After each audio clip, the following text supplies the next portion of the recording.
Bom dia, Renato, Pedro, Sabrina, Vitor, Vitória, Wallace, Bom dia, Cláudia. Bom dia. César, acho que podemos começar, já são 10h05. E aí os demais vão chegando. Vamos lá.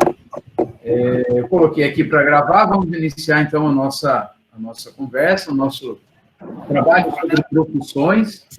Bom dia e um agradecimento especial ao Marco Aurélio e à Tainá, que se colocaram aqui à disposição para nós, para fazer esse bate-papo, essa explanação sobre a profissão de engenheiro e a profissão de arquiteto.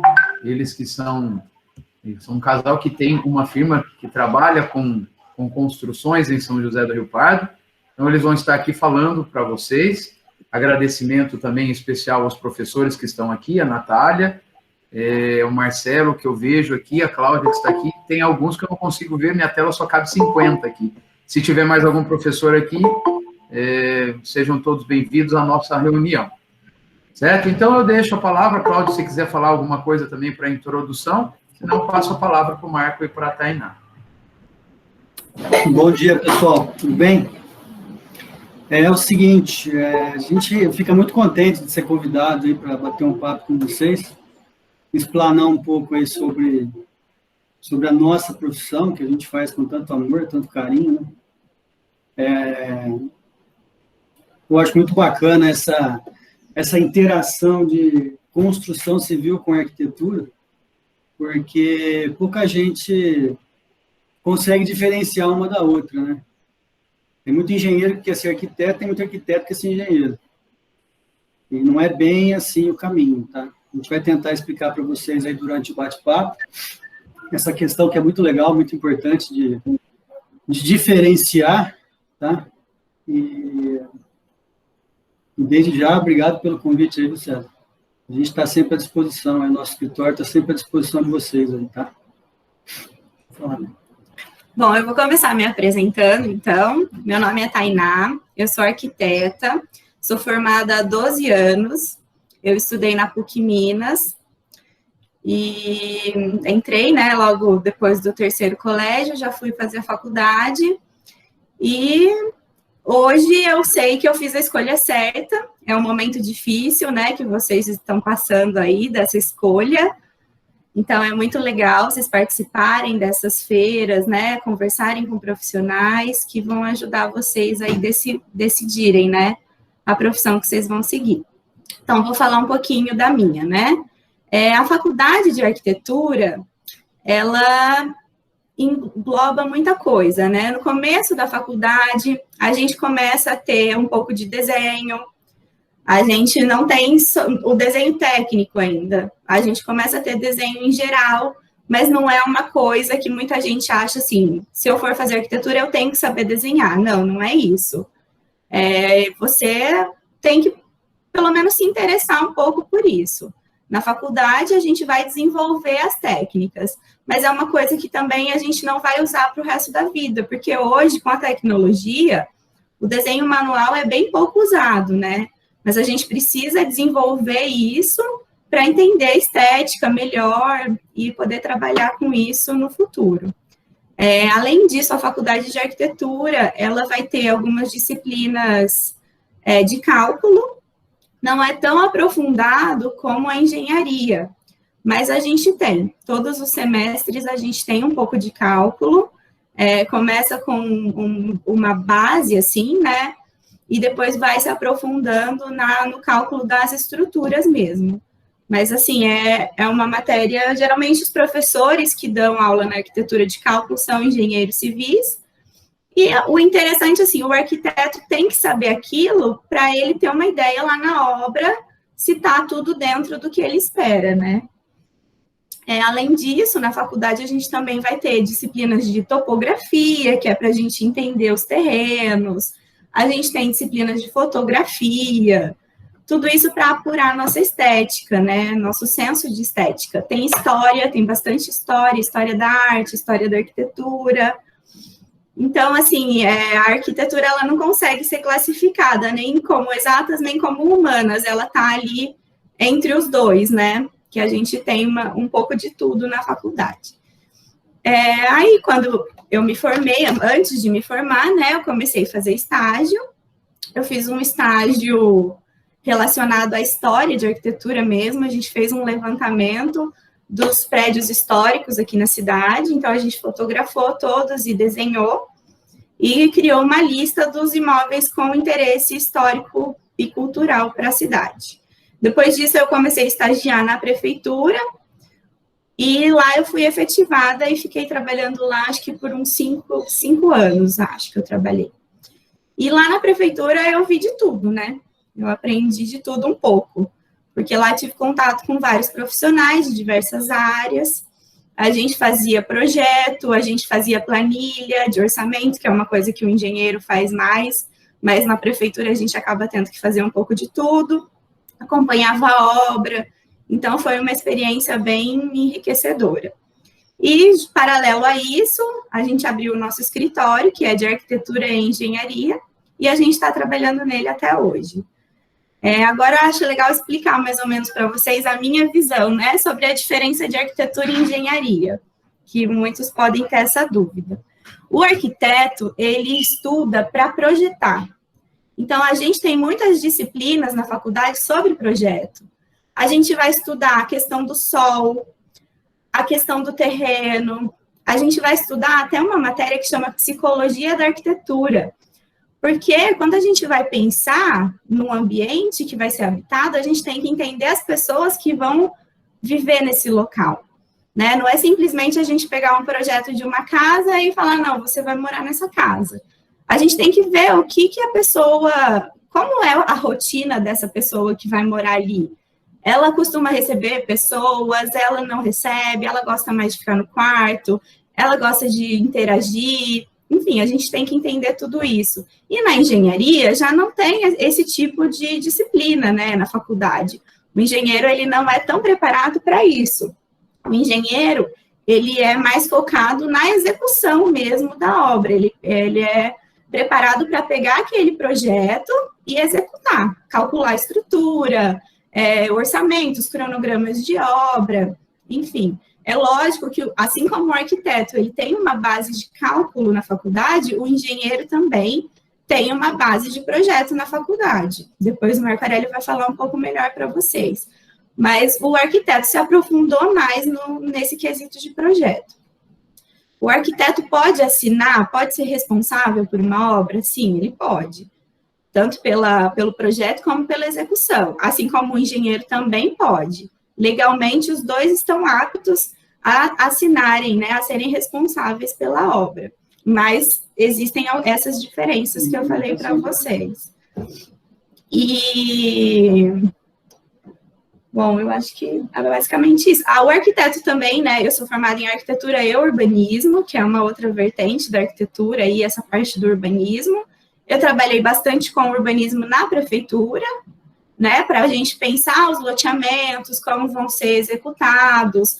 A gente vê em algumas cidades que os loteamentos eram executados sem planejamento algum, eles não se encontravam, as ruas dos próximos, não era pensado se viesse um próximo loteamento ali do lado, como seria essa ligação. Então, o arquiteto também pensa tudo isso, né?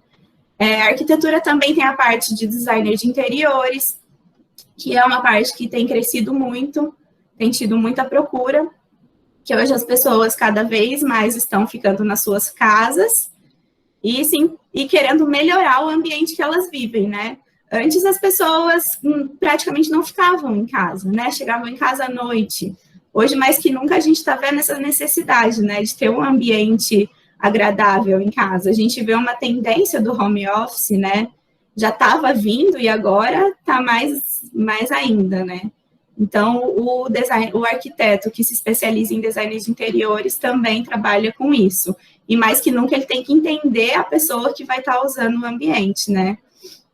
Eu tenho um curso também de especialização em design de interiores e a gente vê muito isso. Essa parte de psicologia da arquitetura, de você entender quem vai usar, de você preparar o ambiente para aquela pessoa. E existem arquitetos que trabalham em construtoras, que executam grandes projetos de apartamentos, né, de edifícios verticais, horizontais, enfim. O campo de trabalho para o arquiteto, ele é bem grande, tá? No mercado, assim, tem bastante opção. Não é só o escritório de arquitetura em si, né? Tem muitas empresas que contratam arquitetos. Acho que agora o Marco Aurélio fala um pouquinho para vocês e qualquer coisa, se a gente for lembrando aqui, eu volto para falar. Bom, deixa eu me apresentar também, né? Meu nome é Marco Aurélio, eu sou engenheiro civil, formado pelo Mackenzie há 20 anos. Quando eu prestei o vestibular, existia uma diferenciação muito forte lá em São Paulo entre engenheiro projetista e engenheiro que tocava a obra, vamos usar esse termo, vai. Então, se você queria tocar a obra, você tinha que fazer Mackenzie, que era a que preparava melhor. Se você queria ser projetista, era a USP. E eu sempre quis mexer com obra, já mexia com isso antes, e acabei optando por fazer o Mackenzie. Eu acho muito bacana, eu adorava o Mackenzie, porque o Mackenzie tem essa história de engenharia civil, né? Quando eu estava executando, cursando o Mackenzie, a escola de engenharia do Mackenzie completou 100 anos. Então, era uma coisa bem forte no Mackenzie, engenharia civil. E, assim, a engenharia, ela é realmente focada para exatas, tá? Quando você começa o curso de engenharia, existe uma matéria que chama desenho técnico, que você começa a entender um pouco de perspectiva, aprende muito sobre vetor. Vetor é uma coisa que pouca gente dá valor, mas na engenharia civil ele é absolutamente fundamental, né, César? E é muito bacana, porque a partir do terceiro ano você começa a mexer com muita coisa diretamente voltada para a engenharia. E, cara, é cálculo. Quando você acha que está acabando o cálculo, aí entra uma matéria que chama pontes, aí você aprende o abecedário grego inteiro, porque a fórmula é do tamanho de uma folha. E é um negócio muito bacana, você entender como é que a estrutura se comporta, tá? Mas, como todas as profissões, a gente tem que... eu tive muita sorte, quando eu entrei na faculdade, eu já comecei a estagiar, tá? Então, praticamente, eu fiz 5 anos de faculdade e 5 anos de estágio, junto. E o Mackenzie, na época, até era muito concorrido, porque ele era muito barato. Eu cheguei a pagar R$200 de mensalidade naquela época, entendeu? Era uma coisa, assim, absurdamente barata para a época. Não sei nem como é que está hoje, mas... Depois da faculdade, eu continuei trabalhando, trabalhei com construtora, fazendo prédio lá em São Paulo, estrutura mista, estrutura metálica e com estrutura de concreto. Como toda faculdade, existe um TCC que a gente entrega no final do curso. Eu fiquei 2 anos e meio fazendo meu TCC junto com a Uzi Minas na época. A gente estava desenvolvendo um projeto para modificar não sei se vocês conhecem aquele prédio de Singapura em São Paulo. A gente desenvolveu um projeto para executar aquele prédio em estrutura metálica. E provamos que era mais barato, mais viável. Só que foi um negócio muito bacana, porque para garantir que o processo funcionasse, a gente entrou em conjunto com a execução do trabalho, os Minas entrou com um programa pedindo para que todas os prédios de estrutura metálica fossem limitados a 750 metros quadrados para ter proteção contra incêndio, que era aquela pintura que protegia a estrutura metálica. E não estava aprovado esse projeto no Bombeiro ainda. Tanto é que eu precisei adiar 1 mês a minha apresentação do TCC, porque estava em análise essa norma nova, né? E ela foi aprovada em final de janeiro, e eu apresentei em fevereiro o meu trabalho, e foi muito bem recebido, porque era uma norma extremamente nova. Foi dali que começou essa limitação em 750 metros quadrados de área de construção para ter proteção contra incêndio, mesmo na estrutura metálica. A estrutura metálica no Brasil, ela ainda está engatinhando, infelizmente. Você vai nos países mais desenvolvidos, o que a gente usa de concreto aqui, eles usam lá de estrutura metálica, é completamente inverso. Mas está entrando aqui no Brasil e é uma área muito boa também dentro da engenharia civil. Um engenheiro calculista especialista em estrutura metálica é um cara que vai ter futuro, porque os agregados estão acabando, né? A areia e tudo mais. Então, a gente vai acabar optando daqui um futuro próximo aí a ter muita estrutura metálica nas obras, né? E eu sou o Felizardo que é casado com uma arquiteta, e todo arquiteto adora vão livre, né? Então, assim, a gente começamos a fazer projeto agora que tem vão livre de 11 metros, 12 metros de vão livre, sem ter pilar embaixo, porque ela não gosta de pilar. Então, a estrutura metálica é uma saída muito boa para isso, tá? Voltando um pouco, depois disso, eu fiquei trabalhando em construtora, trabalhei muito tempo para o grupo Banco Itaú, construí prédios para o Banco Itaú em São Paulo, deixei um prédio muito bonito lá, quando eu terminei a obra lá, e resolvi voltar para o interior. Aí comecei a viajar, fiz obra no interior de São Paulo, Minas, Goiás, Brasília, fui subindo para Amapá, Acre, Manaus, Pará. Essa parte bonita do Brasil, eu conheço praticamente tudo, porque eu fiz obra em todas elas. O que eu quero dizer com isso é o seguinte, a engenharia civil ela é um leque muito aberto para quem... mas é só cálculo? Não, não é só cálculo. Pela experiência que eu tive no grupo, no Banco Itaú, os grandes diretores e vice-presidentes e superintendentes do Grupo Itaú, tranquilamente eu digo para vocês que 80%, 90% todos eram engenheiros. E a maioria engenheiro civil. Pela questão do raciocínio lógico. Quer dizer, você pode fazer a faculdade de engenharia civil, fazer uma especialização fora da área de exatas, fazer uma especialização em gerenciamento. Grandes empresas adoram isso, pela questão de ter uma pessoa à frente da sua empresa com raciocínio rápido, lógico, que pensa no futuro, que faz programação. Tá? A minha especialidade é gerenciamento de obras, execução de obra pequeno, médio porte, fiz obras de grande porte também, e o que manda realmente na obra é o gerenciamento. Você tem que ter um planejamento do que você vai fazer, você tem que ter uma programação do que você vai fazer naquele mês e durante o outro mês também. Você tem que ter essa programação, senão você não faz a obra. A obra, eu costumo dizer que é o segundo inferno. Tudo que pode acontecer num lugar vai acontecer na obra. Você começa a fazer um buraco, fazer uma fundação. Puta, não pode ter pedra, aparece a pedra. Mas aqui eu quero fazer um bloco de concreto porque eu tenho que jogar 30 toneladas aqui nesse lugar. Tem pedra. Puxa, comecei a escavar, apareceu água. Todas essa dinâmica da engenharia é muito gostosa, porque você, na verdade, cada dia é um desafio diferente, tá? E você tem que estar preparado para dar as respostas. Eu costumo dizer que a faculdade, ela te dá a teoria, o estágio, ela te dá a prática. E você, depois que você se forma, você tem, não é que você tem a obrigação de saber tudo, mas você tem a obrigação de saber onde procurar a resposta, ou com quem procurar a resposta. Tá? A gente, é uma vida que a gente tem sempre que estar se atualizando. A gente, não é só engenharia isso não, tá, gente? Tem que estar se atualizando em todas as profissões. Você tem que procurar saber das coisas novas, das inovações, do que está acontecendo no mercado, que tipo de material está sendo usado. Isso é muito legal também, né, na engenharia, porque a cada dia que passa tem uma coisa nova que eles estão bolando, uma coisa nova que eles estão inventando. Eu gosto muito de ver ler aquelas reportagens sobre aqueles prédios enormes, gigantescos que tem em outros países, Dubai e tudo mais. Aquilo ali é uma engenharia que, assim, você tem que se especializar naquilo para poder executar aquilo, mas é uma coisa muito bonita. A engenharia é uma coisa muito bonita. Você faz absolutamente tudo o que você quer, dependendo do custo que você tiver para gastar, né? E aí é onde entra também aquela parte de administração. Todo engenheiro tem que ter um pouco de administração.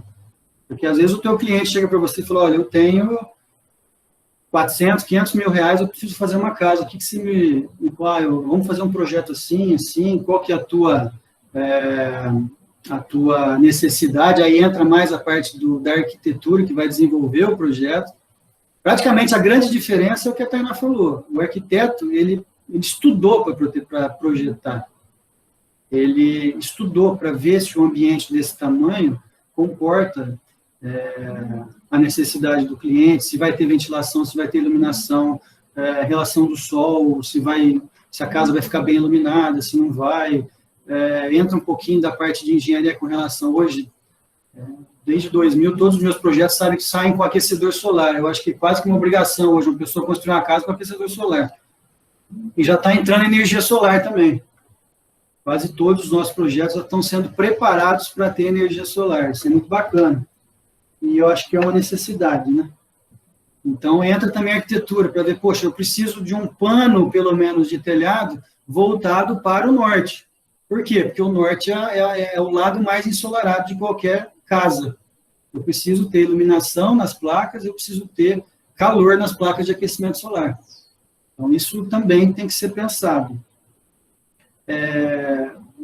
E desde a fundação, uma obra, qualquer obra que seja, de fato, a parte mais importante é a fundação. É aquilo que a gente começa, né? Se você tem um bom alicerce, você não vai ter problema depois. Eu gosto de falar que o arquiteto tem que projetar mesmo, e não o engenheiro, porque a gente vê...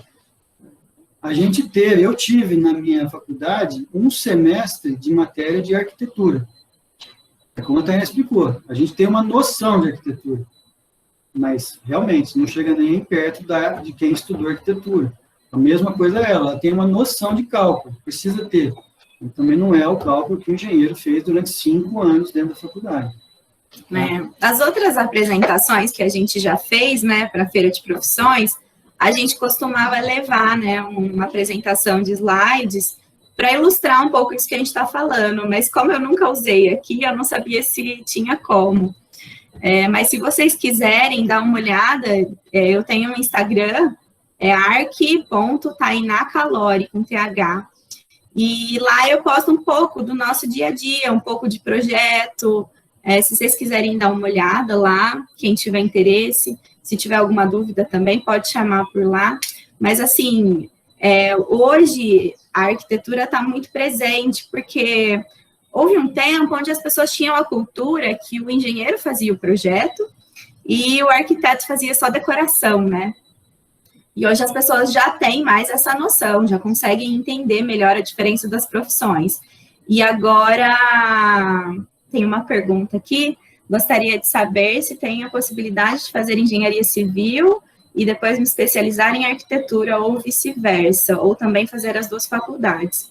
Especialização não tem. O que você pode, por exemplo, no caso da arquitetura, se você fez arquitetura e você quer, por exemplo, trabalhar com engenharia do trabalho, você pode fazer uma pós em engenharia do trabalho, você pode se dedicar mais a cálculos e acabar trabalhando também com isso, porque você tem essa possibilidade, né, o CAL permite isso, que é o nosso conselho, e no caso da engenharia também você pode fazer alguma pós em projetos, né, tentar aprofundar um pouco nisso, mas existem profissionais sim que fazem as 2 faculdades, você consegue eliminar algumas disciplinas, né, quando você faz, por exemplo, se você já fez arquitetura e vai fazer engenharia, ou vice-versa, você consegue eliminar algumas disciplinas.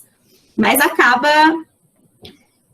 eu penso que o ideal é você trabalhar em conjunto, né? Porque eu acho que se a gente também abre muito leque, a gente não consegue se dedicar também a um tipo de coisa, né? Porque, por exemplo, eu vou falar por nós, né? Nós temos, assim, a gente trabalha muito, graças a Deus, assim, e o tempo que eu me dedico a projeto, se eu tivesse que estar na obra também... eu não iria conseguir fazer um projeto da forma como eu faço, porque leva tempo. Então, a gente consegue ter essa parceria, e enquanto eu estou aqui me dedicando aos projetos, ele está lá na obra, vendo se está tudo sendo executado de acordo com aquilo que foi pensado, né? E é lógico que surgem dúvidas, a nossa parceria começa no projeto. Quando eu estou desenvolvendo o projeto, eu gosto de conversar com ele, porque ali, às vezes, ele falou de vãos muito grandes, né? São, por exemplo, o MASP, vocês conhecem, lá em São Paulo. O MASP, ele tem um vão gigantesco, de quase 100 metros. Quando não tem nada embaixo, fica aquela estrutura, né, horizontal e não tem nenhum apoio embaixo. E isso, na arquitetura, é lindo. E na engenharia, é super complexo.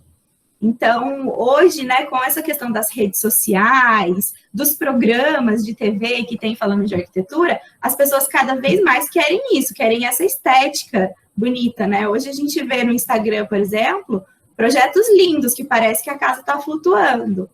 E aí eu gosto muito de conversar com ele sobre isso, quando eu vou fazer um projeto desse tipo, porque é tudo lindo, mas a execução é sempre possível. A engenharia, ela vai achar uma forma de executar.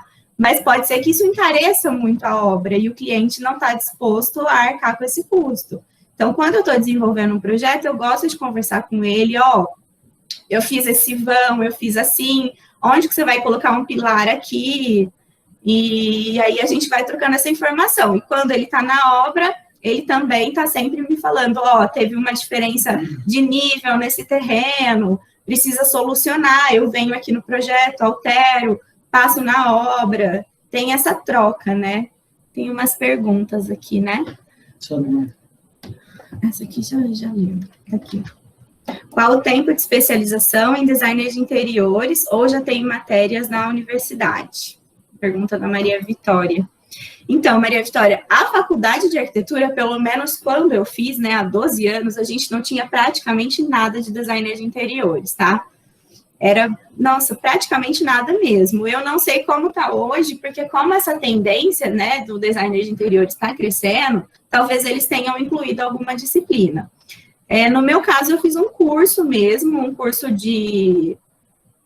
eu não vou lembrar a carga horária, mas é um curso rápido, relativamente rápido, tá? Porque a gente já tem a noção da estética, que é o mais importante, né? O arquiteto, ele já tem essa noção da estética bem desenvolvida.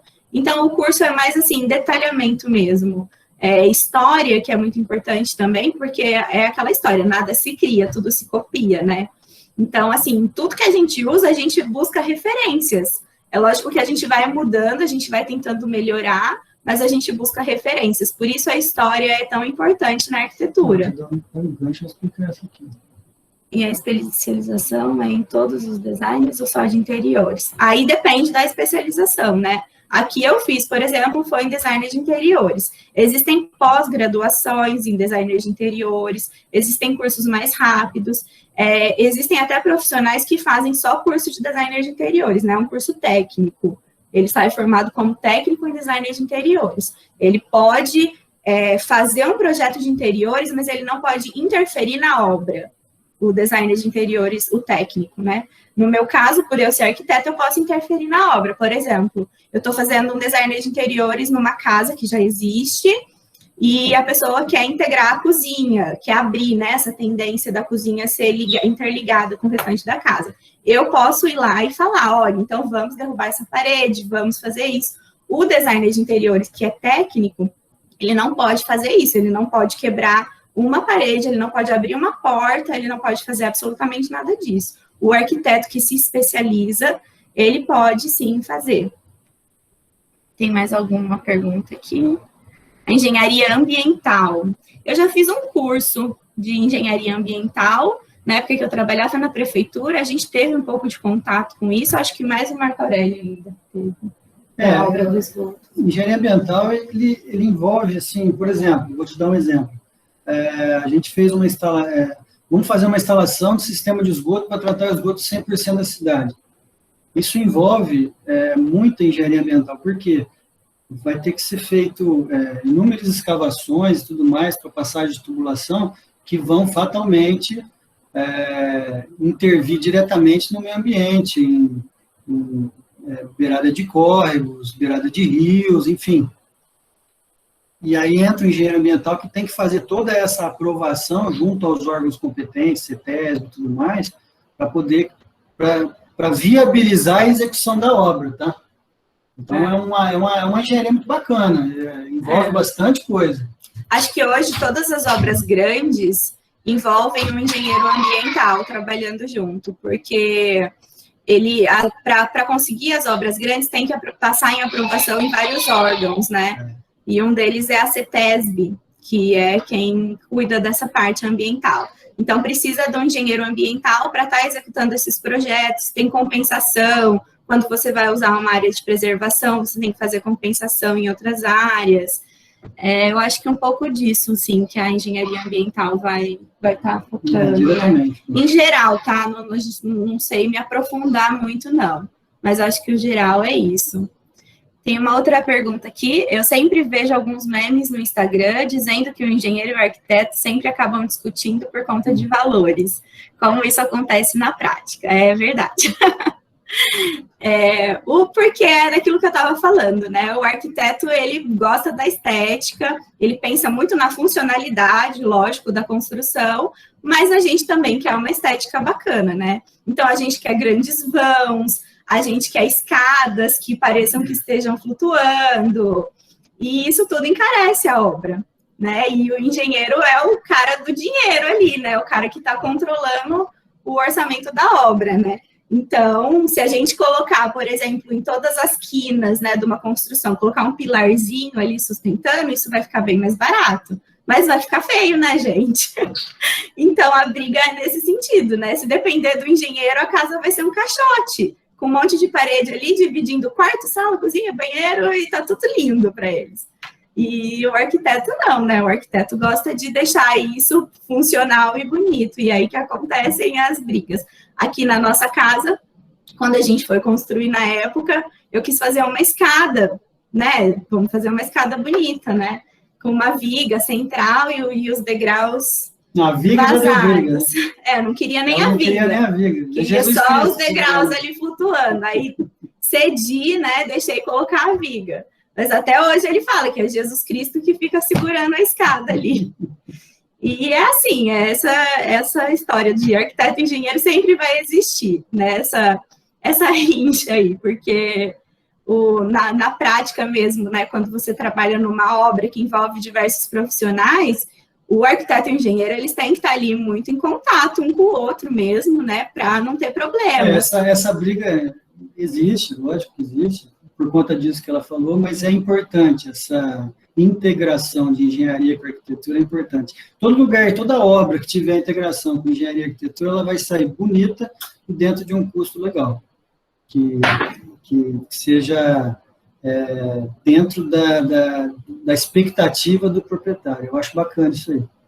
E também, assim, tem pessoas que também já acham, então se eu contratar um arquiteto, minha obra vai ser cara. Não, não é isso. A gente faz tudo dentro do orçamento que a pessoa propõe, né?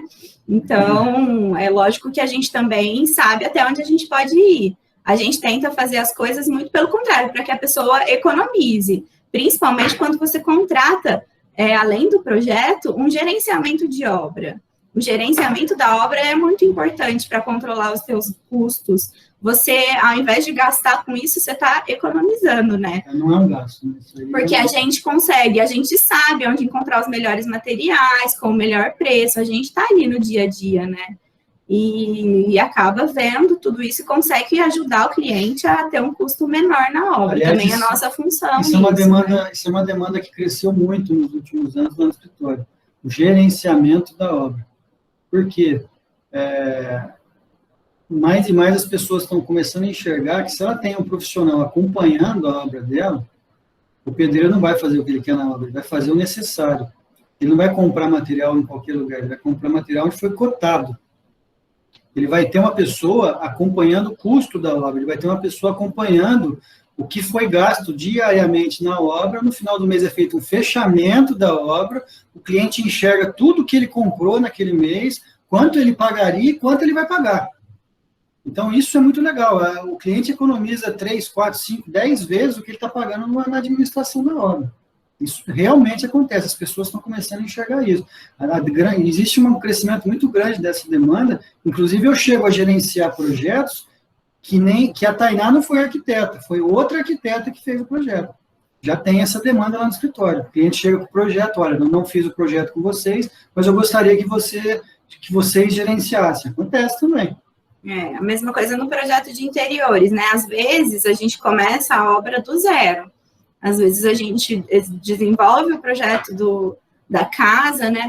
A nossa maior demanda hoje é residências, mas a gente também faz projetos comerciais, projetos de edifícios, a gente já fez bastante, mas hoje a maior demanda é residencial. Então, muitas vezes a gente começa o projeto do zero, desenvolve o projeto da residência, a pessoa já contrata o gerenciamento da obra e já contrata uma assessoria de interiores, né? Porque quando a gente desenvolve o projeto da casa, por exemplo, a gente não vai se aprofundar no detalhamento interno. É lógico que o arquiteto, quando ele está desenvolvendo o projeto, ele já está pensando naquilo como um todo. Ele já tem na cabeça dele mais ou menos como vai ser aquela cozinha, como vai ser aquele banheiro, enfim. Mas ele não se aprofunda nisso no projeto inicial, né? O projeto inicial é para executar ali a construção. A gente detalha a fachada em 3D. Se vocês derem uma olhada lá no Instagram, vocês vão ver bastante fachada em 3D, que é uma coisa que hoje a gente tem que fazer. Não tem como mais se apresentar um projeto para um cliente sem o 3D, né? Porque é ali que ele vai ter uma noção. As pessoas, muitas vezes, olham uma planta, para a gente bater o olho na planta, a gente já viu a casa pronta. Mas a pessoa que não está habituada, ela não tem essa visão. Então, a gente usa o desenho em 3D para isso.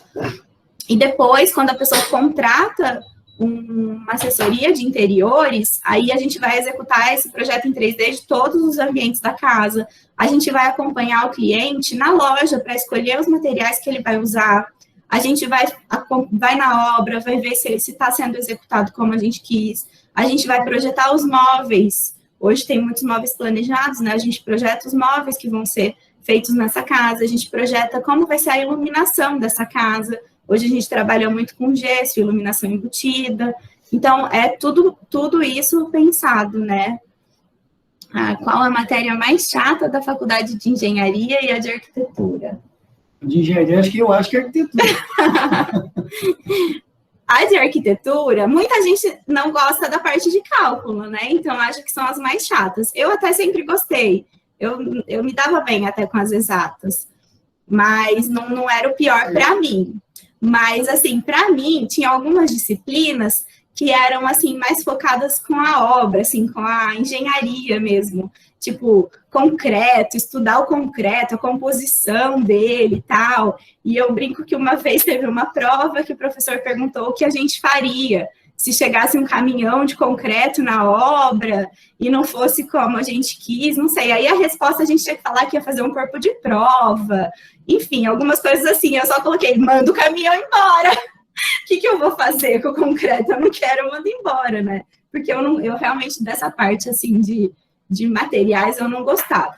E na arquitetura, também tem algumas disciplinas que eram meio, assim, viagem, sabe? Tinha uns professores bem alternativos, que falavam para a gente olhar no olho do colega, umas coisas meio, assim, alternativas que eu não gostava muito, não, mas também, assim, nada que impeça a gente de passar pela faculdade bem, né? Eu consegui fazer a faculdade sem nenhuma DP, então, assim, tudo a gente consegue, mesmo tendo algumas disciplinas que a gente não gosta tanto, né? Outras a gente vai se dar melhor, mas, assim, não é nada impossível, né? Muita gente tem medo da arquitetura por conta do cálculo, e eu falo tranquilamente, pode fazer, que você consegue passar pela faculdade, né, lógico que se esforçando um pouco, né, se dedicando um pouco a isso, e no seu dia a dia, pelo menos na área que eu trabalho hoje, eu uso muito pouco cálculo, tá? Exatas eu uso, lógico, eu tenho que calcular a inclinação de telhado, eu tenho que calcular áreas, então eu uso, mas assim, não aquele cálculo mais complicado, mais avançado que o engenheiro usa, né? Nossa, quando eu entrei tinha uma matéria desenho técnico, só que só 20 anos atrás era à mão, né? Tinha computador, sim, mas aquela matéria especificamente era para desenhar à mão, cara. Aquilo ali para mim era morte. Mas também foram 2 semestres, desenho técnico 1 e desenho técnico 2. E eu acho que o desenho técnico seria mais voltado para uma engenharia mecânica, tá? Na minha opinião. Porque os 3 primeiros anos da faculdade, praticamente as engenharias são iguais, tá? Mecânica, elétrica, civil. Depois que a gente começa a aprofundar um pouco mais, no terceiro já começa a aprofundar um pouco mais especificamente na matéria. Mas eu acho que seria isso. Tem mais pergunta. Em relação ao preço de projeto, como é cobrado? Bom, a gente vai falar da nossa experiência aqui, é o que a gente mais vê aqui no interior mesmo. Nós, quando vamos executar o projeto da residência, né? A pessoa chega lá no escritório e fala que ela vai construir uma casa, ela tem o terreno, a gente cobra por metro quadrado, tá? Então, a gente não consegue de imediato passar o valor fechado para o cliente. A gente passa o valor por metro quadrado. olha, a tua casa vai custar tantos reais o metro quadrado. Pela conversa que a gente tem com o cliente, a gente consegue entender mais ou menos o tamanho ali que vai ficar a casa dele, né? Então, a gente dá uma estimativa, olha, se a sua casa tiver 200 metros quadrados, o valor do projeto será esse. Pode ser que tenha alguma alteração. Quando é reforma, é mais difícil de ser cobrado. Então, geralmente, a gente vê o tempo que a gente vai gastar de trabalho naquela reforma, né? Quanto tempo eu vou ficar projetando aquilo? E aí, quando a gente vende esse projeto, né?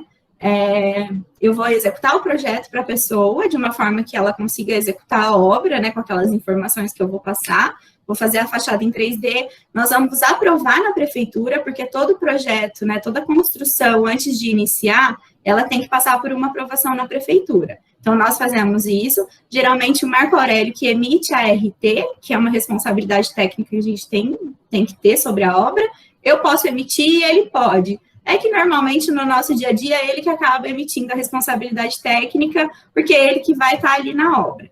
E nessas obras que a gente vende só o projeto, ele vai passar nas obras em alguns momentos mais importantes. Quando começar a fundação, quando for executar a laje, se eles tiverem alguma dúvida, eles vão ligar, a gente vai passar. O engenheiro, tanto o engenheiro como o arquiteto, eles não podem esquecer que eles são responsáveis por aquela obra. Existem muitos profissionais, e é isso que vocês têm que tomar cuidado, se um dia vocês vierem a trabalhar com isso. Existem muitos profissionais que estão visando só a parte financeira. Então, eles vendem um projeto e eles nunca mais aparecem ali para ver como aquilo está executado. Mas você não pode esquecer que é a sua responsabilidade que está ali. Por mais que você não saiba como eles estão executando, isso é um perigo muito grande, porque pode ser que eles estejam fazendo a fundação de qualquer jeito e aconteça um acidente ali e a responsabilidade vai ser sua. Até esse curso que eu fiz recentemente, a professora estava falando que teve uma arquiteta que executou uma reforma e ela tirou a responsabilidade técnica dela para executar essa reforma. Quando acabou a reforma, ela não deu baixa na responsabilidade técnica dela. Um tempo depois, essa família fez uma outra obra pequena, executou uma rampa na casa e não procurou nenhum profissional. E a filha do casal se acidentou nessa rampa porque ela foi executada de forma errada. E a arquiteta que tinha feito a reforma foi acionada no processo e conseguiu, né, se defender, mas por pouco ela não teve que indenizar a família, porque a responsabilidade dela estava vigente ainda. Então, a gente tem que tomar muito cuidado com isso. E voltando aos valores, né? Então, assim, não adianta você querer cobrar barato, né? Porque tem muita gente, não, eu vou cobrar barato, eu vou fazer muito e vou ganhar dinheiro. Não, você tem muita responsabilidade sobre aquilo, então você calcule o seu custo pensando que você vai ter que passar naquela obra, né? E aí, as obras que nos contratam para gerenciamento também, a gente cobra, tem várias formas de se cobrar. A gente cobra um valor mensal, né? Então, a gente estipula um valor, o cliente paga para a gente esse valor e a gente cuida de tudo para ele ali na obra. Existem profissionais que cobram um percentual, né, do que a pessoa gastou naquele mês. Então, se a pessoa gastou X em material, então vai pagar tantos por cento daquilo para o profissional que está gerenciando. E quando eu fecho o projeto de interiores, quando é uma casa inteira que eu estou fazendo desde o início, eu também fecho um valor mensal, que eu vou ajudar a pessoa a definir exatamente tudo que é acabamento naquela casa. Quando é um projeto de uma reforma, por exemplo, eu quero o projeto da minha cozinha. Então, eu cobro um valor por ambiente. Então, para te fazer o projeto da cozinha, eu vou cobrar tanto. Esse valor também é calculado em cima do tempo que eu vou trabalhar naquele projeto. Quer falar mais alguma coisa sobre custos? Não, eu acho que o custo tem que ser bem analisado em cada projeto, justamente por isso. A gente tem que, eu pelo menos, né, eu preciso passar nas obras, eu preciso perder meu tempo, eu preciso atender o pedreiro, eu preciso calcular viga, eu preciso calcular pilar, eu preciso acompanhar essa obra. Isso demanda um tempo. Isso é cobrado no início, quando a gente aprova o projeto. E lógico que existem obras que a gente gerencia, a gente recebe um valor mensal para isso. Já vou fazer o gancho aqui numa outra pergunta que fizeram, se o engenheiro pode fazer o gerenciamento ou só a execução. Não, tem cliente meu que pede para que eu faça a execução da obra e também gerencie. Tem cliente que ele contrata o pedreiro e eu só gerencio o pedreiro dele.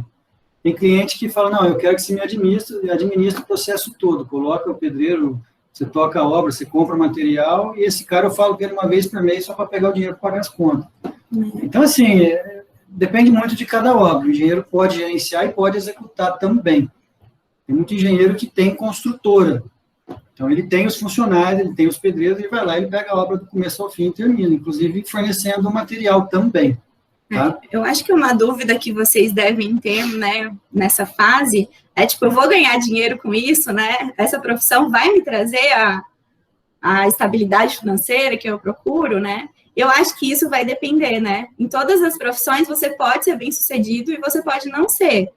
Hoje, a arquitetura e a engenharia estão em alta, a gente percebe que está tendo muita procura, está crescendo muito o mercado, a gente consegue ter a renda que a gente espera trabalhando no que a gente gosta, né? Na profissão que a gente escolheu.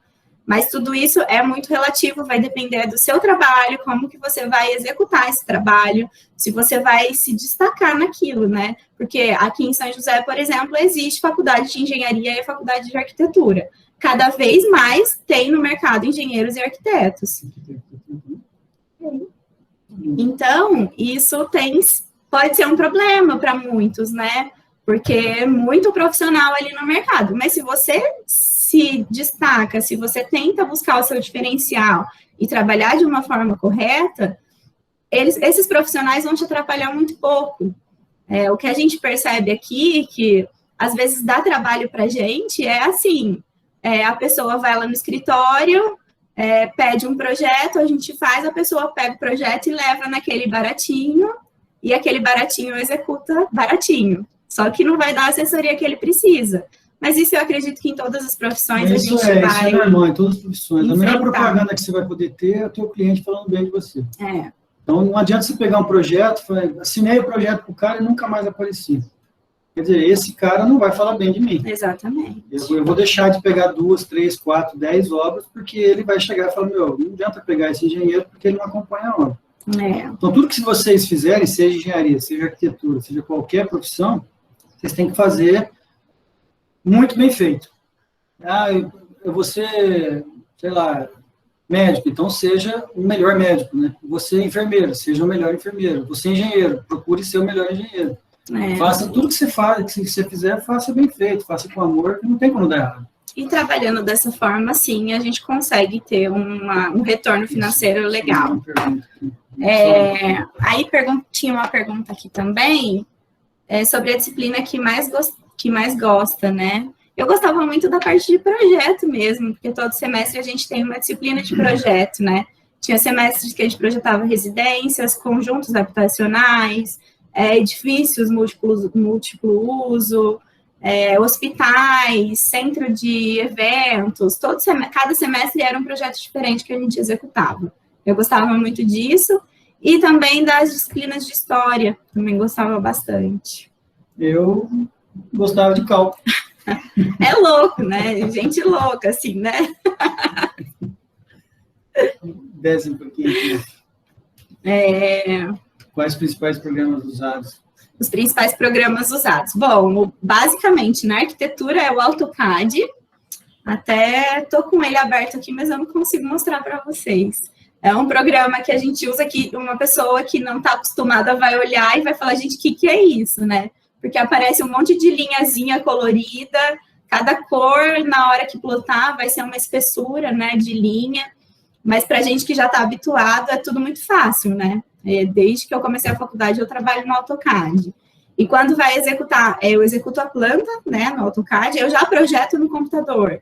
Tem gente que gosta de projetar no papel, passar para o computador. Eu não, eu já gosto de projetar direto no computador. E aí depois, quando eu vou passar para o 3D, eu uso o AutoCAD, eu subo as formas, né, em 3D no AutoCAD, e depois eu transfiro para um programa de 3D. Eu uso o 3D Max, 3D Studio Max, mas hoje é muito usado também SketchUp, tem vários programas aí que dá para fazer o mesmo resultado, né? O engenheiro usa o AutoCAD, eu acho que o AutoCAD é a base, né, da obra, e tem vários programas de cálculo, cálculo estrutural, Excel.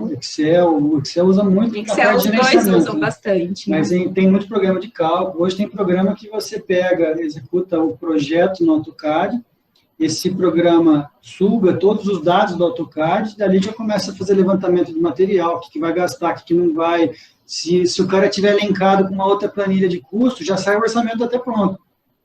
Isso é muito bacana também, tá? Hoje tem bastante programa aí que pode se aprofundar, né? É que a gente já está meio velho, a gente já fica nesses que a gente está acostumado. Mas tem muita coisa nova. Os meninos estão me pedindo aqui para que você pudesse compartilhar um pouquinho a tela. Que eles querem ver como que funciona o AutoCAD. Não sei se você está no mesmo computador aí. Eu tenho, mas eu não sei fazer isso. Vocês têm que me ajudar aí. Clica do lado direito, embaixo, tem apresentar tela. Apresentar agora. Aí vai pedir para você apresentar uma janela. Aí você clica no nome da janela onde vai aparecer o AutoCAD.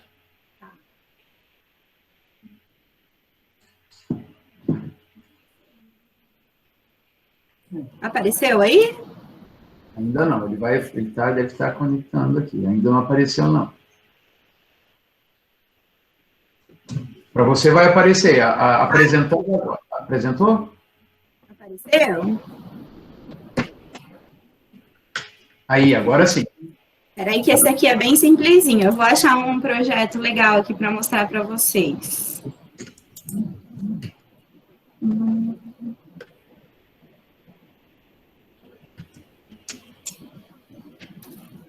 Esse aqui não é o meu computador que eu trabalho, mas eu tenho algumas coisas aqui.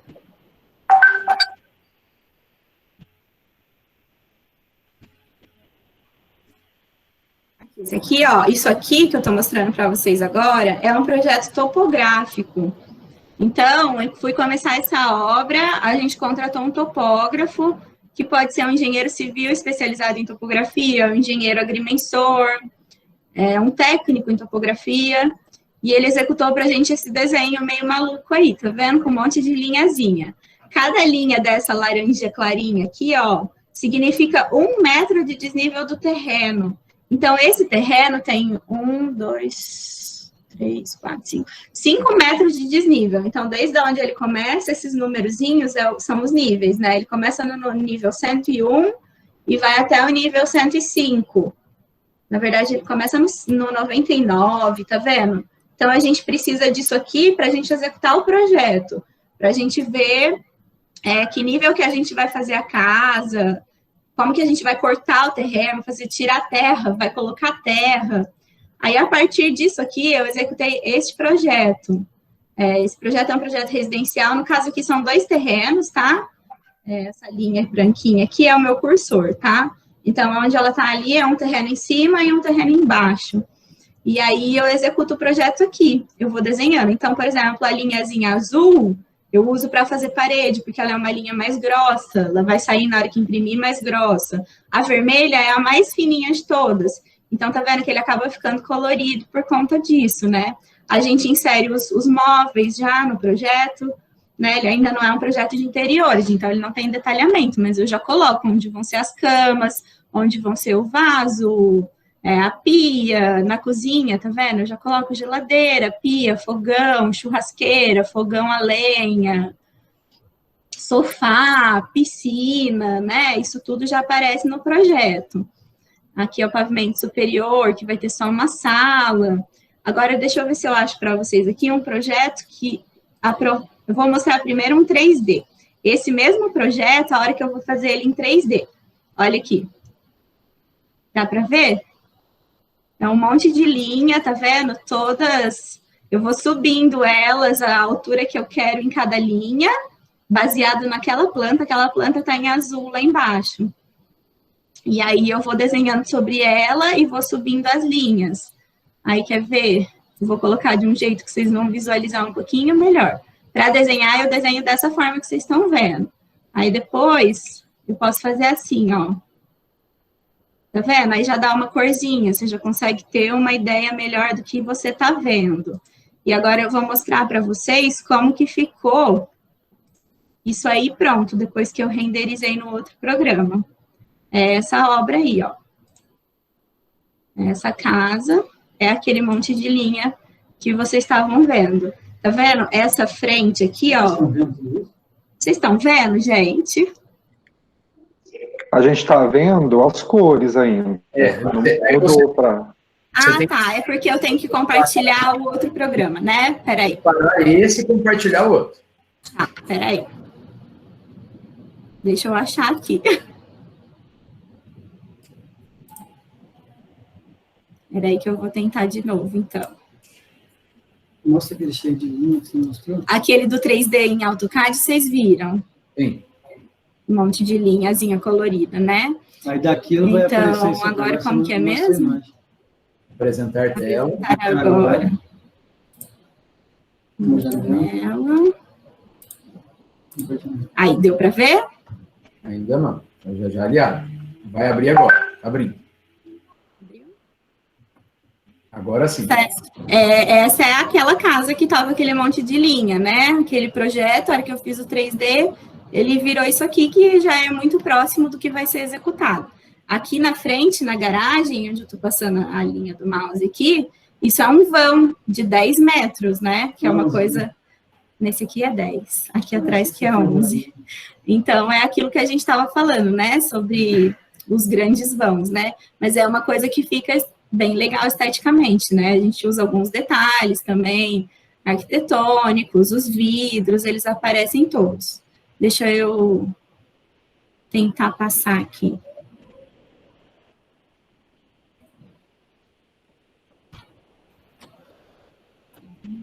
Aqui é mais de frente, tá vendo? A casa. Já chegou? Acho que sim. Tá vendo? Vários ângulos, eu consigo renderizar a mesma imagem. Eu vou tentar abrir para vocês o programa agora que eu faço o 3D, né? Eu executo ele no AutoCAD, que é aquele monte de linha que eu abri. Depois eu passo ele para um programa que eu vou fazer ele ficar com aquelas texturas, eu vou colocar a cor de parede que eu quero, se eu vou querer um revestimento diferente, onde vai ter grama, onde vai ser vidro. Eu vou abrir aqui para vocês verem e vou mostrar para vocês também um projeto de aprovação na prefeitura. Só um minutinho que eu estou abrindo aqui.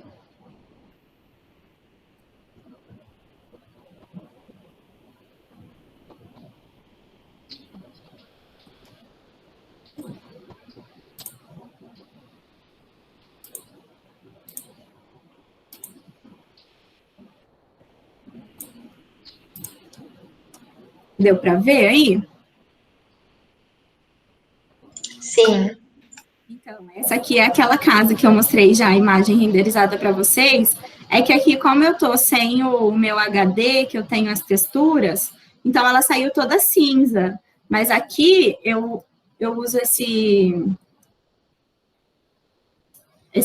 essa parte aqui, ó, cada círculo, cada esfera dessa, eu aplico uma textura. Então, eu venho aqui e vou no meu banco de dados, que eu não vou conseguir abrir para vocês aqui, porque eu estou sem o HD.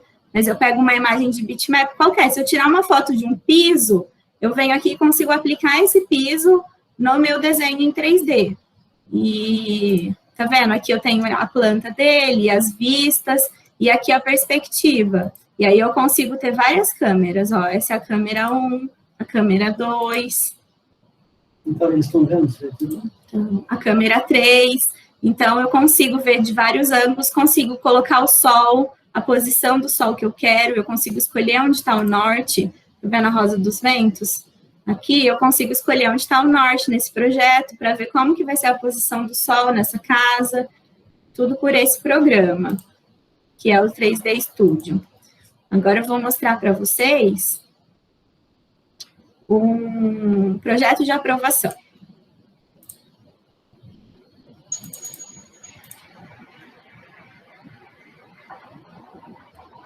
Abriu? Apareceu aí, gente? Apareceu sim. Então, essa é no AutoCAD também, né, de novo. E aqui é um projeto que a gente tem que mandar para aprovar na prefeitura. Isso aqui impresso é uma folha bem grande, sabe? Que a gente, para vocês terem uma ideia, esse quadro aqui onde estão escritas as informações é uma folha convencional, né? Uma folha A4. E o restante essa aqui, se não me engano, é uma folha A1 que a gente imprime. Então, aqui tem a planta do pavimento térreo, a planta do pavimento superior. Aqui, esse J7, J5, P2, é onde eu vou discriminar o tamanho das aberturas na obra. Essa linha aqui, ó, B e A, são os cortes que eu tenho que fazer na construção. Então, esse aqui é o corte A, que eu estou cortando a construção no sentido longitudinal, né?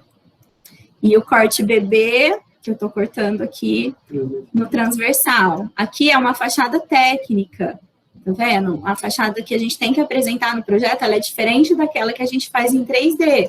É uma fachada técnica. E aí eu tenho que mostrar como vai ser a planta do telhado na construção, áreas que vão ser permeáveis, alguns lugares exigem isso, né? Que não pode cimentar tudo, né? Não pode impermeabilizar toda a área do terreno, você tem que deixar áreas permeáveis. E aqui eu ponho informações, né? Nome, localização no mapa da cidade, onde aquele terreno está localizado, as áreas, né? A área do terreno, a área que vai ser construída, taxa de ocupação, que é o tanto que aquela construção está ocupando do terreno, algumas informações mais técnicas, né? Isso aqui seria um projeto técnico, um desenho técnico, que a gente vai apresentar para a prefeitura para ser aprovado. Deu para ver, mais ou menos? Deu para vocês entenderem? Vamos ver, tem mais alguma pergunta aqui. O que acontece quando um projeto da sua responsabilidade dá errado? Olha, nunca aconteceu com a gente, graças a Deus. Mas você é responsabilizado juridicamente por isso, né, judicialmente. Você pode até ter que pagar indenização, né, para os clientes que sofreram o dano. É uma coisa bem séria. É uma responsabilidade grande. A gente vê muita...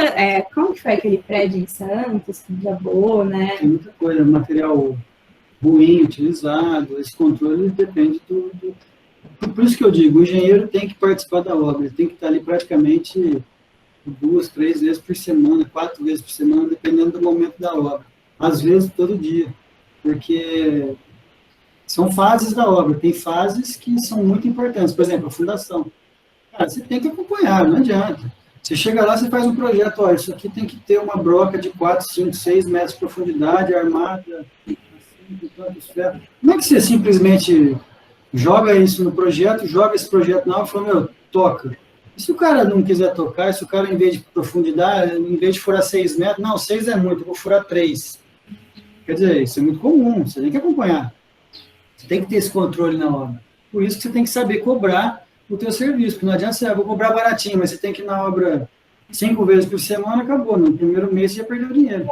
Você pode perder o seu registro, né? Você pode ser penalizado com a perda do CREA, do CAL. E você pode ter que pagar indenizações também, eu acho que pode dar até processo criminal, dependendo da gravidade. Eu tive um professor no Mackenzie, que me deu aula de topografias, cara, não estou tentando lembrar o nome dele, eu não vou lembrar. Ele se formou, bom, ele deu aula para mim, na época que ele deu aula para mim, ele devia ter uns 80 anos. Ele era, não está mais vivo, obviamente, ele era o papa da topografia no Brasil, ele deixou vários livros escritos, ele sabia absolutamente tudo de topografia. Ele se formou em 6 meses de formado, ele foi na obra, ele calculou uma laje, brigou com o pedreiro, teve um estresse lá, o pedreiro, antes de concretar a laje, ele jogou um galão de óleo diesel na forma. E o óleo diesel, em contato com a ferragem, ele não deixa o concreto agregar com a ferragem, que os dois juntos trabalham para que a laje não caia. A laje caiu e matou um funcionário, um pedreiro embaixo. Ele perdeu o CREA dele com 6 meses. Como ele estava fazendo essa especialização em topografia, que ele gostava muito, ele acabou podendo dar aula de topografia. Ele fez isso a vida inteira dele. Mas o CREA dele, ele perdeu, com 6 meses de formado, porque ele teve uma discussão na obra e não acompanhou essa questão de laje, o cara de sacanagem jogou óleo diesel na laje dele. Entendeu? Mas assim, fiquem tranquilos, tá? Porque isso, se você fizer tudo direitinho, as chances de acontecer são pequenas. Tem uma outra pergunta aqui, se alguém já pediu alguma coisa muito difícil, que vocês tiveram que se esforçar muito para conseguir fazer. A gente tem, sim, projetos bem desafiadores, sabe? Projetos de reforma normalmente são desafiadores, porque muitas vezes a casa é bem complicada, é uma casa antiga, com muitos detalhes, assim, então podem ser bem desafiadores. Tem terrenos, eu estou fazendo um projeto agora até, de um terreno que ele é triangular na esquina e ele exige recuo, porque tem isso, né? Tem normas que a gente tem que seguir para projetar, que cada residência, cada loteamento vai ser um tipo de norma. E nesse caso ele tem que ter um recuo de 2 metros na frente, só que ele é um triângulo, então a frente dele pega praticamente o terreno inteiro. Então não sobrou quase nada de terreno, além dele ser triangular. Então a gente tem que ir, e ele não quer sobrado, ele quer 3 quartos, ele quer piscina, enfim, todo mundo quer colocar São Paulo em São José, sabe? Não, tem cliente que chega lá e fala, olha, eu não quero uma casa complicada, eu quero uma casa simples, eu quero uma casa com 4 suítes, uma master, com closet, tem que ter uma sala de jantar, garagem para 3 carros, mas quintal, bem piscina, simples. Mas, ó, não pode passar de 100 metros quadrados. Pô, então, é difícil. Tem muito isso. A pessoa, eu tenho 300 mil para fazer uma casa e eu quero tudo isso. Dá?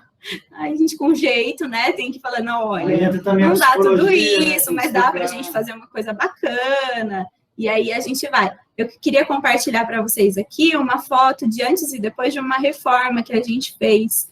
Deixa eu ver se eu consigo, agora que eu aprendi aqui, tá mais fácil. Não chegou, peraí. Aqui.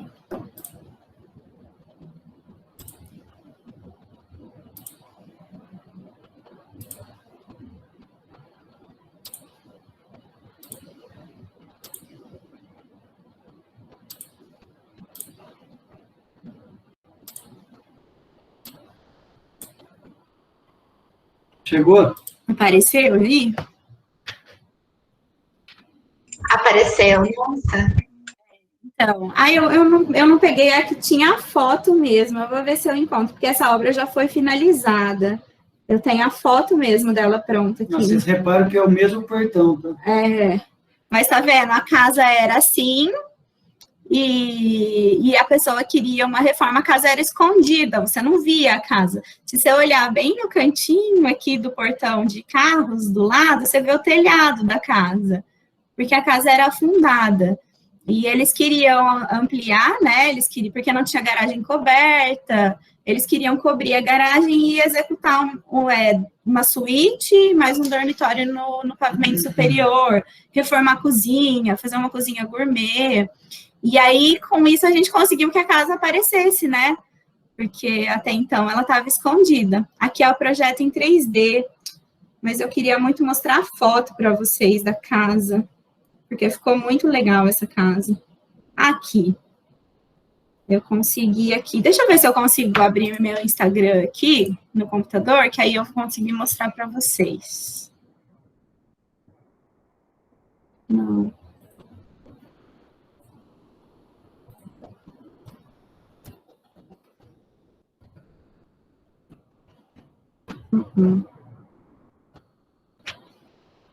Como que eu faço?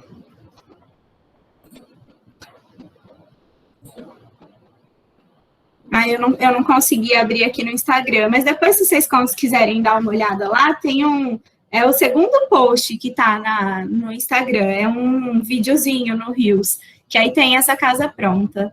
Ela ficou bem fiel mesmo a essa imagem em 3D que eu mostrei para vocês, e ficou muito legal, os proprietários ficaram muito felizes, sabe?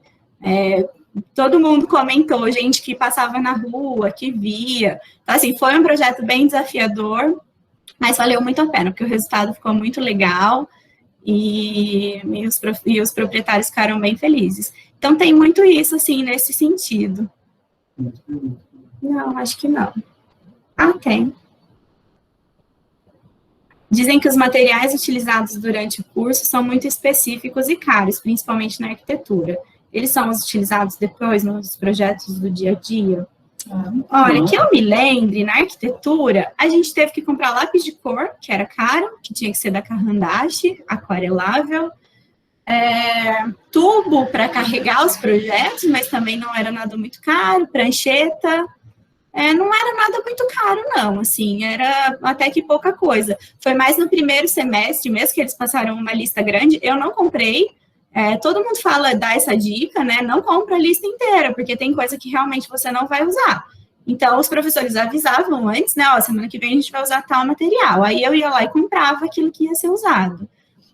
Não usa depois. Não uso nada, absolutamente nada daquilo. Eu até na época da faculdade comprei uma prancheta mesmo, um móvel grande, né, para poder desenhar, aquela que inclina. Enfim, foi dinheiro jogado fora, porque hoje é tudo no computador. É que a gente na faculdade tem que ter, você tem que aprender a desenhar à mão. Mas assim, não usei. Depois eu acabei vendendo para uma pessoa que estava na faculdade, porque na faculdade acabo usando, né? A coisa mais cara que eu comprei na minha foi uma calculadora da HP. A calculadora, sim. 48GX, aí tinha tudo. Eu já comprei uma daquelas Xing Ling, porque eu ia usar só de vez em quando, a calculadora científica, né? Precisava também, depois, né? Mas eu comprei das mais baratinhas. Mas é isso, não tem nada muito caro, assim, também não, que não... Dá para ir levando, E eles falam, tipo, eles pedem, tem que comprar o lápis que arrandaste. Mas, tipo, você compra um Faber-Castell que vai dar certo também, sabe? Dá para ir levando. Prefere os projetos de reforma ou começar do zero? É difícil, eu gosto dos dois. Mas eu acho que a reforma você consegue ver mais rápido, né? O resultado. Então, é legal por isso. O começar do zero, você consegue controlar melhor. O começar do zero é mais fácil, vamos dizer assim, né? Porque você já está prevendo tudo, as coisas vão sair mais dentro do possível, do esperado. Uma reforma é muito imprevisível, né? Pode ser que, tipo, no projeto eu previ que nós vamos tirar essa parede. Pode chegar lá na obra, o Marco Aurélio descascar antes, né, de tirar, e ver que ali não dá para tirar, que vai precisar de uma viga. A gente tenta já prever isso antes, né? Esse projeto que ela mostrou, que foi a grande reforma, a mudança da casa, foi uma obra gerenciada por nós também. A gente não esperava que ia ter que mexer, por exemplo, na instalação elétrica da casa, instalação hidráulica da casa, não tinha sido contemplado isso. Mas, como a reforma foi vultuosa, eu mesmo cheguei para o proprietário e falei, olha, não tem como a gente entregar uma casa nova, praticamente, com uma instalação precária. Então, a gente optou por fazer praticamente tudo novamente. E ficou muito legal. Cada um tem o seu desafio. Fazer do zero talvez seja até mais fácil. Mas a reforma também é bem desafiadora, é legal de fazer. Mas é tudo muito gratificante, sabe? Depois você vê aquilo pronto, a pessoa que está utilizando aquele espaço, te falando como que tá legal, como que ficou bom, é muito gratificante ver pronto. Aí tem mais uma pergunta aqui, você prefere um estilo mais clássico ou moderno? Eu sou um estilo mais moderno, mais contemporâneo, mas a gente também tem que trabalhar com o que a pessoa espera do nosso projeto. Eu sempre falo isso para os meus clientes, que a casa não pode ter a minha cara, ela tem que ter a cara do dono, da pessoa que vai morar ali. Então, eu gosto muito de entender o estilo do cliente, o que ele espera daquele projeto. Se vocês olharem lá no Instagram, vocês vão ver que a maioria dos projetos são contemporâneos, né? São um estilo mais moderno, linhas mais retas, porque hoje é uma tendência, as pessoas estão buscando mais isso. Mas também tem alguns projetos lá com um estilo mais clássico, né? Um neoclássico, aquele moderno, mas relembrando, né? O clássico. Então, eu gosto muito de respeitar o gosto do cliente, mas o meu estilo em geral é mais moderno. E se tivermos que fazer cursinho, eu não fiz. Eu entrei direto do terceiro. Eu acabei fazendo porque eu prestei no final do terceiro e eu não... Na verdade, eu estava em dúvida ainda, tá? Qual engenharia? Eu sabia que era engenharia, mas eu ainda estava um pouco de dúvida. Aí eu fui para São Paulo, acabei me matriculando naquele cursinho do Objetivo, que tem na Paulista ali. E lá eu tive muito contato com exatas, né? Até prestando uma prova lá durante o cursinho, e eu ganhei as aulas da parte da tarde também, então praticamente eu ficava o dia todo lá estudando exatas. Aí como eu vi que tinha aquela diferença que eu comentei entre cálculo, engenheiro calculista e engenheiro de obra, entre o Mackenzie e a USP, aí no meio do ano eu já prestei Mackenzie, entrei e não fiz mais cursinho também. Tem mais uma pergunta aqui, mas antes disso, só uma observação, né, que eu acho que pode ser legal para vocês que estão escolhendo. Eu também não tinha certeza absoluta, tá, do que eu queria. Eu cheguei a pensar em fazer moda, eu pensei em jornalismo, eu pensei em economia, mas aí fui lendo muito sobre as profissões, fui participando de feiras de profissões, fazendo testes, e aí consegui chegar em algumas, né? E aí acabei optando pela arquitetura porque sempre gostei de desenhar, não desenhos lindos, maravilhosos, tá? Eu nunca fui aquela artista que faz obra de artes, assim, mas eu gostava de desenhar. E eu gostava também de exatas, não absurdamente, mas eu gostava, me dava bem, e gostava de história e tal, e aí eu fui juntando ali os pontos e acabei escolhendo a arquitetura, e hoje tenho certeza que fiz a melhor escolha. Não me imagino... Deixa eu só fazer um parênteses.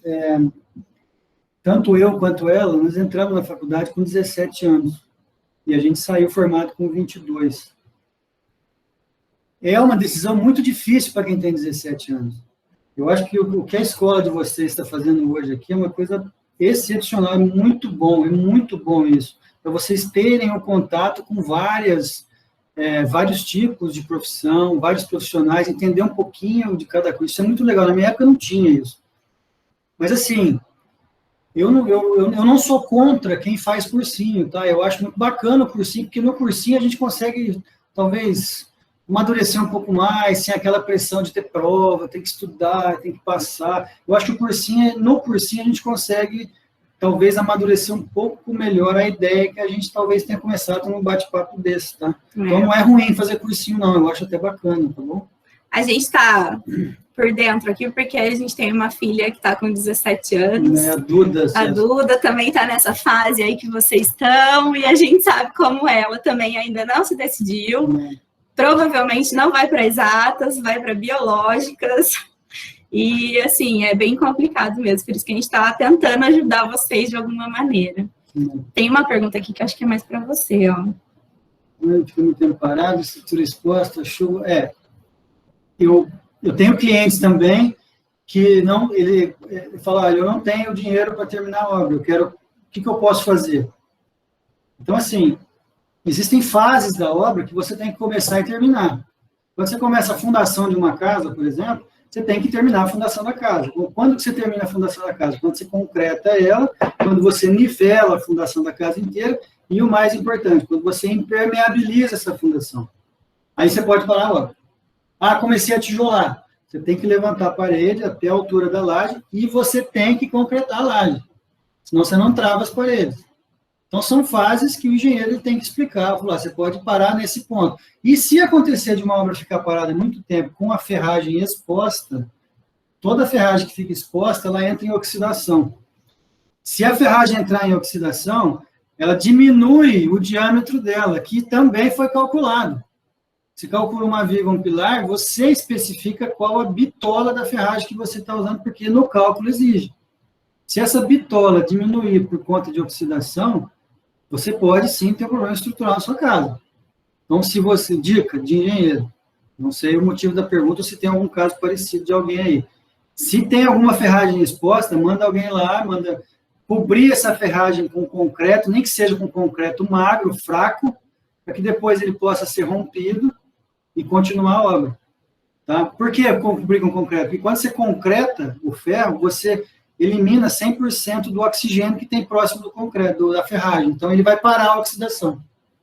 Tá? Lógico, tem que lixar, tem que proteger. Às vezes, tem até que pintar a ferragem se ela estiver muito comprometida. Tá? Acho que não tem mais nenhuma pergunta. Se vocês quiserem falar mais alguma coisa.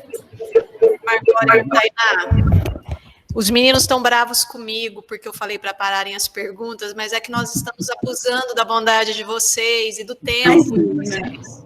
Tá muito bom, muito interessante, mas eu só estou preocupada com a disponibilidade mesmo de vocês, tá?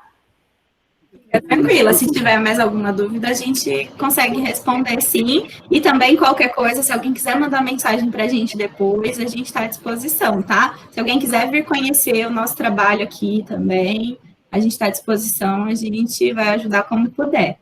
Tá, nós agradecemos muito. Eu agradeço em nome da direção da escola, Agradeço toda a disponibilidade e boa vontade de vocês. Agradeço ao professor César também pela parceria neste projeto, que está sendo desenvolvido esses dias, está sendo muito importante para os nossos alunos, tá? Foi muito bacana esse momento com vocês. Obrigada, nós gostamos muito também. Obrigada. Obrigada, César.